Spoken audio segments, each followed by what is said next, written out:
बिस्मिल्लाहिर्रहमानिर्रहीम अस्सलाम वालेकुम। देसी चस्का चैनल वेखण वालिਆਂ ਨੂੰ खुश आमदीद। मेरी यूट्यूब फैमिली ਦਾ ਕੀ ਹਾਲ ਹੈ। मैं उम्मीद करनी हाँ कि तुसी सब खैरियत नाल होवोगे। अल्लाह तुहानू खुश और आबाद रखे, आमीन सुम्मा आमीन।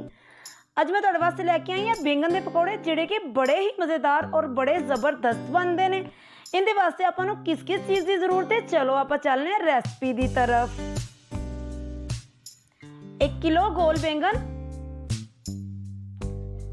1 पैकेट डबल रोटी का, 1 टमाटर कटिया होया, 4-5 सब्ज़ मिर्चा, थोड़ा जी ना अदरक लहसुन, 1 चम्मच नमक, 1 कप बेसन, आधा चम्मच हल्दी, थोड़ा जी ना जीरा, आधा चम्मच सुकिया धनिया, आधा चम्मच सुरख मिर्च, 1 प्याज कटिया होया। चलो आप ग्राइंडर मशीन नू लैके उहदे उपर लगा दिता है जग। उहदे विच हुण मैं पावांगी 1 प्याज कटिया होया, थोड़ियां जिन्नियां सब्ज़ मिर्चां, 1 टमाटर, थोड़ा जिना नमक, थोड़ा जिना जीरा, थोड़ी जिनी सुरख मिर्च, थोड़ी जिनी हल्दी, थोड़ा जिना अदरक लहसुन, 1 कप बेसन, 1 गिलास पानी। इनू विच पा के आपां जग नू बंद कर देने आ। उस तो बाद तकरीबन 2 तो 3 मिनट मशीन चलावांगे, बेहतरीन अपना पेस्ट तैयार हो जाएगा। अगर तुहानू मेरी वीडियो अच्छी लगे तो वीडियो लाइक करना, चैनल सबसक्राइब करना, बैल दे निशान नू दबा के आल ते जरूर सैट करना। वेख सकते हो माशाल्लाह माशाल्लाह कितना जबरदस्त अपना पेस्ट तैयार हो गया है। कनाली लैके उहदे विच मैं पैकेट खोल लिया डबल रोटी का। इहदा आपां चूरपुर बनाना है, बिल्कुल बरीक बरीक करना है। कुछ मशीन च कर लेंदे ने, कुछ लोग हाथ नाल भी कर सकते हैं।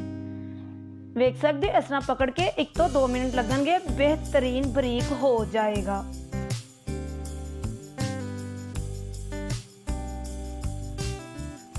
एक बैंगन पकड़ के कटर लैके उन्होंने अच्छे तरीके नाल छिल लेना है पहले उपरों। देख सकते हो कितनी आसानी नाल छिलका उतर रहा है।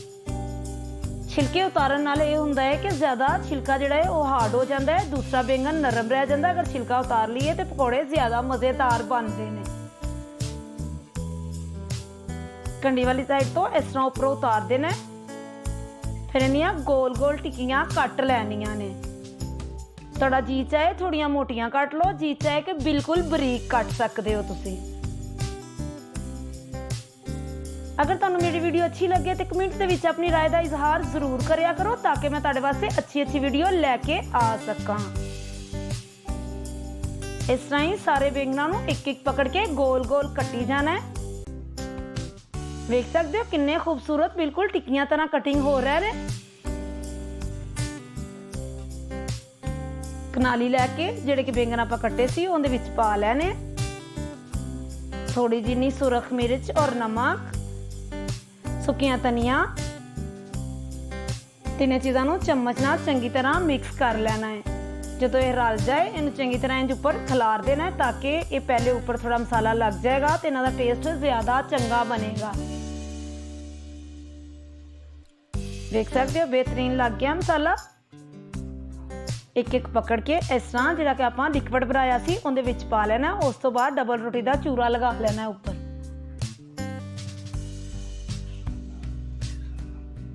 बेसन वेख सकते हो बेहतरीन बेसन का आपां लिक्विड तैयार किया सी मशीन च, और बड़ा ईजी हो गया तैयार। पहले मैं ऑयल नू चुल्हे उत्ते गर्म करने वास्ते रखिया सी, जबरदस्त अपना तेल गर्म होया होया। वेख सकते हो कितनियां जबरदस्त टिक्कियां तैयार अपनी हो गई। पकौड़े इन्ने जबरदस्त बनते हैं, जदों भी तुसी बनाओ तुहाडा जी चाहेगा कि असीं बार बार बनाइए। और एक करारे भी बहुत बनते हैं। तकरीबन एक साइड तो जदों तले जान, वेखना है कि ज़्यादा ब्राउन ना हो। जदों एक साइड तो तले जान फिर इन्हां नूं आपां साइड चेंज करांगे। माशाल्लाह माशाल्लाह सोने किड्डे लग रहे हैं, बिल्कुल इंज लग रहा है कि जिस तरह आलू दे बने हुंदे ने, हालांकि आपां ये बैंगन दे पकौड़े बनाए ने, बहुत ही मज़ेदार और बहुत करारे बनते ने।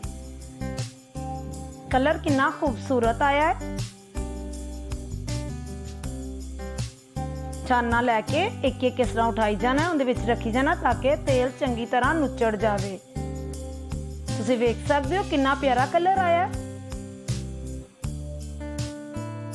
सारिਆਂ ਨੂੰ मैं छाने विच रख लिया, हल्का जिहा उहनूं इस तरह हिलावांगी ताकि ऑयल नुचड़ जाए। प्लेट लैके हुण मैं तुहानूं कढ के विखानी है कि किड्डे सोहने अपने ज़बरदस्त पकौड़े तैयार हो गए ने।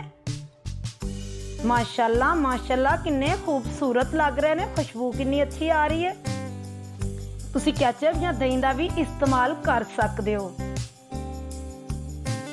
फिर मिलांगे एक नई वीडियो दे नाल। बाय बाय, अल्लाह हाफिज़।